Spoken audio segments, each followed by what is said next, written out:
Thank you, Minister. And I myself, like other speakers, have spoken to many people today, and they have said the same, that they feel that this is a good budget. I really want to welcome the measures for families on childcare, and to me that was one of the biggest issues that I had been working on for the last few years, the cost of childcare, and that in itself I think has absolutely changed things, and I think for families it's really good support.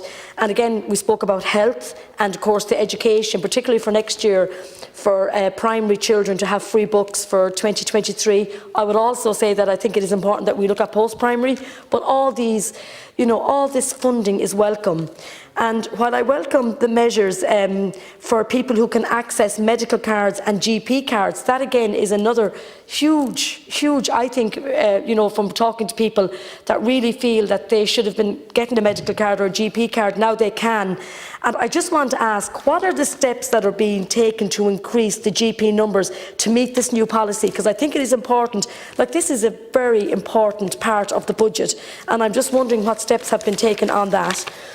The €40 increase in the working family payment threshold, I mean, that so many more families can avail of this vital support is so important.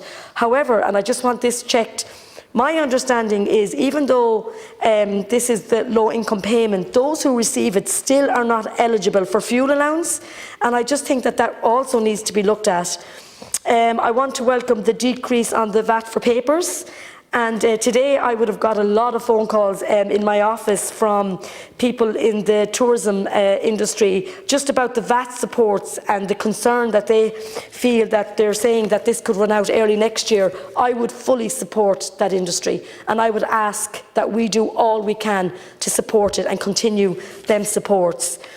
I want to welcome the reduction in the third level fees. I think that is so important, and the investment in that sector, particularly for apprenticeships. I mean, I would always feel we need to invest more in that.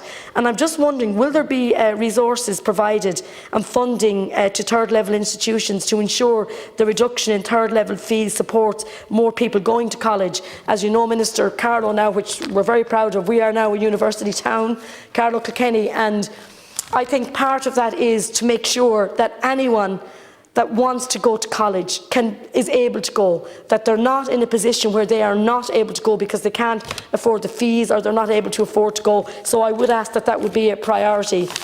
And this week I met with farmers in my own area of Carlow, and they had huge concerns, and one of them is, I suppose the information and, what is going to happen with the energy support schemes, and they spoke about the solar panels, and they really want to work with the department to do what they can do, and they spoke about the young farmers and what we can do to encourage farmers to stay on, and the young farmers. And just one thing, I do want to welcome the 500 million to fund the new rollout, new CAP strategy plan. I think that is so important. Thank you very much. Thank you.